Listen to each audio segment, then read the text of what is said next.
అంతేనా అంజీ? ఇంకా 4 గణపతుల కలరింగ్ కావాల్సింది ఉంది. అది ఫ్రెండ్స్ ఇక్కడ చూసి స్టార్టింగ్ డిస్ప్లే పెట్టిన స్టార్టింగ్ గణపతి మల్లన్న అవతారంలో ఉన్న గణపతి. అది మొత్తం పూర్తిగా కలర్తో సహా మొత్తం కూడా కంప్లీట్ అయిపోయింది. అండ్ కలరింగ్ వర్క్ కూడా చాలా ఎక్సలెంట్, నీట్గా అంటే నీట్గా ఉన్నది.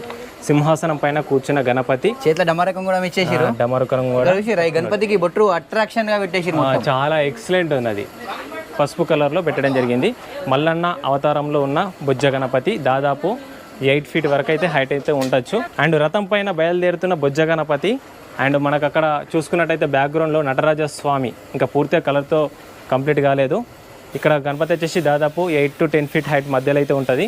అండ్ ఇక్కడ కలరింగ్ వర్క్ నడుస్తుంది. బొజ్జ గణపయ్య మొత్తానికి అయితే బొజ్జ గణపతి గణపతికి బ్యాక్గ్రౌండ్ లో మనకు శేషనాగు ఇచ్చారు. అది కలరింగ్ స్టార్ట్ చేసారు అన్నమాట. అది శేషనాగులకు కలర్ వేస్తారు. ఇక్కడ అట్లనే కిరీటం మధ్యలో మనకు చిన్ని కృష్ణుడు ఇవ్వడం జరిగింది. అది ఎక్సలెంట్. అండ్ పూర్తిగా కలర్ కాలేదు. ఇప్పుడు